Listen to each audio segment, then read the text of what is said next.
Voilà, cette fois, il est vraiment donné ce coup d'envoi pour ce choc entre le RC Lens et l'OL Lyon. La 4e journée d'Arkema Première Ligue commence donc ici au stade François Blin à Avion. Et puis, on l'espère avec du spectacle, comme le week-end dernier, puisque les deux équipes ont toutes les deux eu 7 buts dans leur match. On espère en voir autant, pourquoi pas, ce soir. C'est toujours un petit peu plaisant de regarder un match de foot et d'avoir un petit peu de spectacle. Donc, le nombre de buts, je pense qu'il y en aura dans ce match. J'espère qu'il sera d'une grande efficacité. On l'espère. En tout cas, on voit par rapport à la composition annoncée que c'est Charlie Jeudi qui sera sur le côté gauche de l'attaque et El Koumir sur le côté droit. Voilà le petit changement avec un ballon qui a été tout de suite lancé dans la profondeur avec Chawinga. Pécho tout de suite face à Joly. C'est incroyable, 53 secondes de jeu, Vicky Béchaud pour ses 22 ans qui vient tout de suite marquer ce premier but. Quelle entame des Lyonnaises, alors que c'est dur pour Lens, encore une fois comme la semaine dernière, d'encaisser un but si tôt. Là, on n'a même pas dépassé la première minute de jeu. Je pense que c'est le but le plus rapide de l'Arkema Première Ligue tout au moins cette saison. C'est vrai que c'est un petit peu dommageable. On parlait de spectacle, on le revoit là sur cette occasion. Voilà, une belle passe en profondeur et Vicky Béchaud qui a ajusté au final Blandine Joly. Et c'est Vicky Béchaud qui va être la première dessus. Et là, il y a de la projection et la passe est manquée, récupérée par Fanny Prognier. Le contre favorable par Lily Johannes. Maintenant, Chawinga. Chawinga toujours, Chawinga dans la surface de réparation. Et Tabitha Chawinga pour le deuxième but du RC Lens. Il intervient celui-là après 10 minutes de jeu.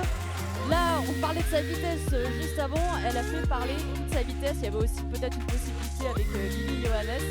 Mais elle a été toute seule, l'internationale malawite. 2-0 pour les Lyonnaises ici au stade François Blin. Ouais, c'est dommage parce que si on revoit l'action avant, on voit un petit peu que la ligne défensive elle prend des risques justement pour pouvoir dribbler ce trio offensif. Donc là pour le coup c'était Chawinga. El Koumir maintenant. Elle est déboulée d'El Koumir. Est-ce qu'elle va être rattrapée par Johannes? Non, elle est passée El Koumir. Le centre, il y a Jeudi et Jeudi qui le met. Le magnifique centre d'El Koumir pour Charlie Jeudi. Et voilà Lens qui réduit l'écart à la 24e minute. Ça, c'est le but de l'espoir pour les Lensoises. Ouais, que du frisson, on l'entend au stade.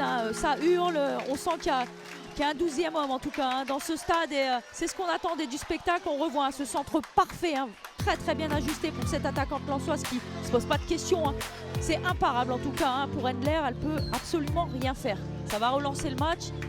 Et je pense que là, on va avoir une équipe lensoise avec un autre visage. Ben Yaya à l'entrée de la surface, l'image qui a pu le renvoyer. Et le poteau de Béchaud, c'est pas terminé, cette fois c'est dedans pour Vicky Béchaud. Et le doublé à la 54e minute. Il a fallu s'y prendre par 2 fois pour tromper Blandine Joly. D'abord le poteau et puis finalement Vicky Béchaud qui vient inscrire ce 3e but important pour les Lyonnaises. On l'a dit, elles déjouaient depuis la fin de la première période, voire depuis la demi-heure de jeu. Et cette fois, elles enfoncent le clou. En tout cas, elles seront tout de suite dans le bain de ces grands rendez-vous européens en rencontrant les championnes d'Europe en titre. Le coup franc, il est tiré au 2e poteau. Yann Elhadj, il y a Daigerberg, mais c'est plutôt... C'est pas elle, c'est Vicky Béchaud qui l'a mis, il me semble. Encore Vicky Béchaud. Ce qui lui ferait un triplé pour Vicky Béchaud pour fêter ses 22 ans. Qu'est-ce qu'il est travaillé, ce centre, c'est incroyable. Il est très minutieux, il est très travaillé. Il tourne juste à temps, on le revoit là. C'est un très très bon ballon, très difficile à défendre. Esmali qui va essayer de reprendre à Dumornay. Mais la Haïtienne a pris le dessus et là, Yana Joseph a été touchée. Ouais, c'est justifié, elle s'en allait.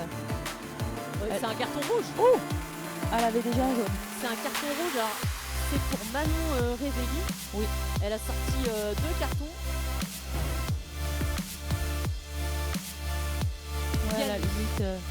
Les déboulés de Diani, elle arrive dans la surface de réparation. Ça a été renvoyé sur Smali. Malheureusement, la passe est manquée derrière pour les Lensoises.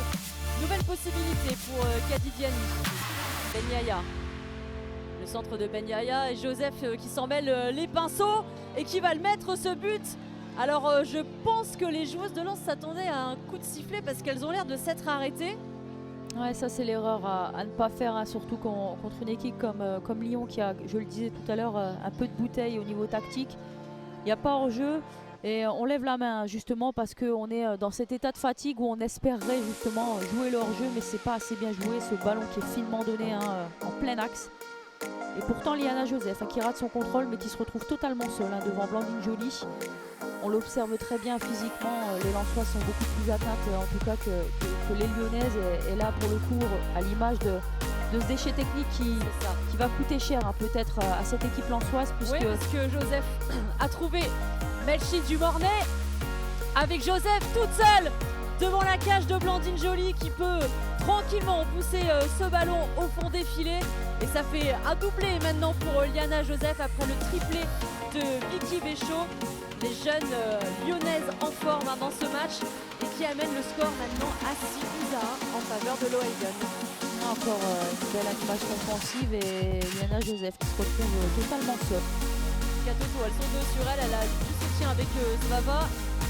Premier qui va la pousser, mais ça va revenir quand même dans les pieds de Sophie Svava qui va centrer. Il y a Diani, il y a Liana Joseph et Liana Joseph pour son triplé à la 82e minute. Liana Joseph qui vient vraiment punir cette équipe de Lens, réduite à 10.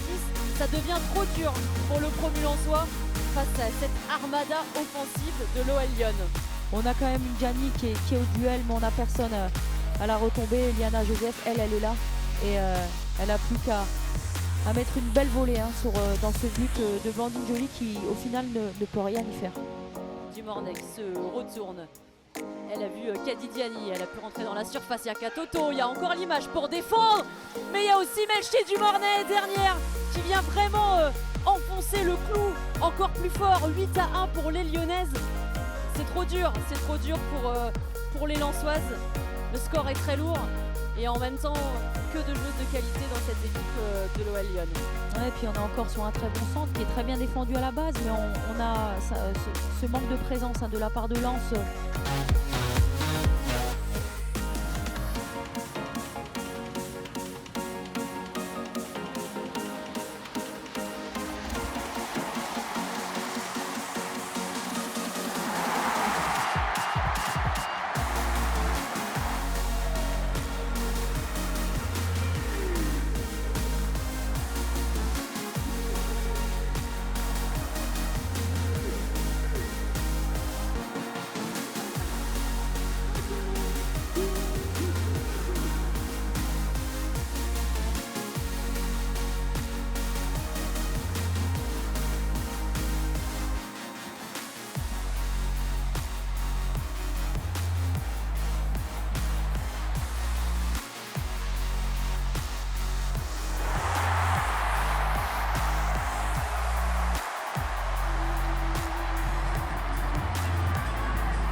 équipe. Très bien joué avec Sonia Houchen. Tu l'as vu. La bonne passe pour Kadzéré qui se remet sur son pied gauche. La frappe de Kadzéré, c'est contré. Et l'ouverture du score pour les Montpelliéraines sur cette occasion de Kadzéré qui a été contrée par la défense strasbourgeoise. Et forcément, ça a lobé Manon Val. 1-0 à la 49e minute de jeu. On la revoit cette action, Ouda, avec la belle conduite de balle de Sonia Houchen. Elle a donné au bon moment sa balle, voilà. Et Kadzéré, ce que je reprochais tout à l'heure à... Ce que je reprochais mettre le ballon très haut, c'est important et intéressant. C'est bien fait, encore une fois, Sonia Houchen. Le 1-2 avec Coco. Le double contact de Sonia Houchen qui a peut-être frappé et on réclame un pénalty. Et le deuxième but, Montpelliérain. Le deuxième but, Sonia Houchen, elle s'est complètement arrachée. Et qui a marqué? Qui a marqué dans ce cafouillage? On va essayer de revoir ça et de déchiffrer tout ça avec ce double contact de Sonia Houchen. Okay, hein. Ça est bien sorti avec le contre aussi. Ouais, le ballon. Ouais, c'est Okay, hein. Coquet, Judith Coquet, qui vient inscrire son premier but cette saison. Et ça fait 2-0 pour le MHSC. Gagic qui a cherché dans l'axe, mais attention parce que ces ballons perdus, ça peut aller très vite hein, avec Mathilde Bourdieu, avec Herrera, Bourdieu de nouveau dans l'axe. Bourdieu, elle aime bien ces ballons qui est contré. Et c'est l'ouverture du score pour l'Olympique de Marseille de Mathilde Bourdieu, l'ancienne joueuse hein, de Toulouse, qui ouvre le bal de cette soirée. Non, franchement, j'ai dit qu'elle pouvait frapper de loin tout à l'heure, elle l'a bien montré. Je pense que Pinguet est peut-être un petit peu avancé et il n'en aura pas fallu beaucoup pour la mettre au fond en tout cas. Oui, Mathilde Bourdieu qui va droit au but, hein, comme le slogan de l'Olympique de Marseille. On fait tourner du côté de Marseille, on veut faire sortir ces Stéphanoises avec Faustine Bataillard qui va exercer le premier pressing. Déviation de la tête là, de Margot Lemoel. Un ballon pour Laura Bourgoin qui écarte sur la droite. Herrera qui frappe. Et Herrera, c'est Mathilde Bourdieu qui double la mise ou c'est Herrera? Non, je pense que c'est Herrera. Ouais, c'est bien Herrera hein, qui double la mise. On va regarder ce but. Et là, on revoit Bourgoin qui crée le décalage. Herrera qui a le temps. Herrera, hein. Exactement.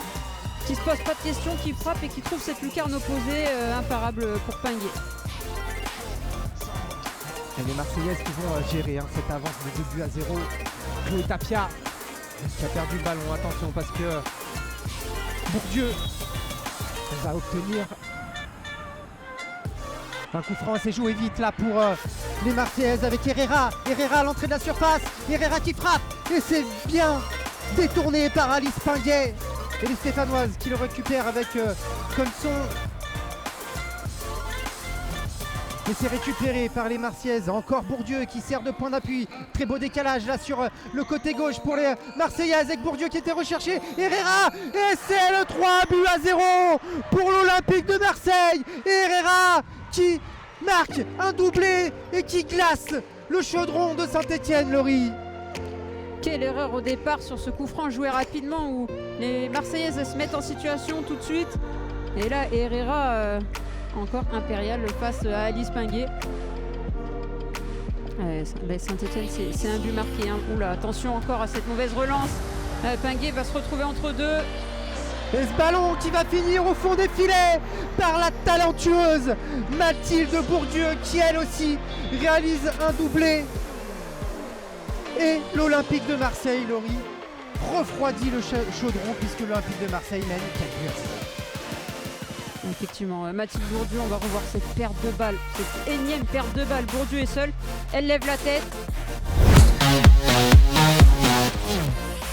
Voir le bloc très bas sur le terrain. Et Fernandez qui oblige son concurrent direct, son adversaire direct à défendre son ailière. On sait que c'est parce que... Encore un bon centre de la tête. Et celle-là, elle finit au fond du filet et elle permet à Fleury de mener 1-0 juste avant la pause. Cindy Caputo à la réception de ce centre. Vous l'aviez dit, la tête c'est pas son fort, mais là elle a réussi à placer sa tête dans le petit filet. 1-0 pour Fleury. Loricance avec Traoré qui tente de retrouver sa partenaire. Finalement le ballon qui va arriver jusqu'à Kans dans la surface. Oh, attention le pénalty. Le coup de sifflet de Madame Rochebillière. Alors a-t-elle désigné le point de pénalty? Oui, Oh, c'est un penalty. c'est un pénalty pour Fleury. Aïssata Traoré face à Laetitia Philippe. Maintenant, attention, parce que Laetitia Philippe est dans son match. Donc là, c'est un jeu. Et elle a déjà arrêté un pénalty cette saison. Laetitia Philippe.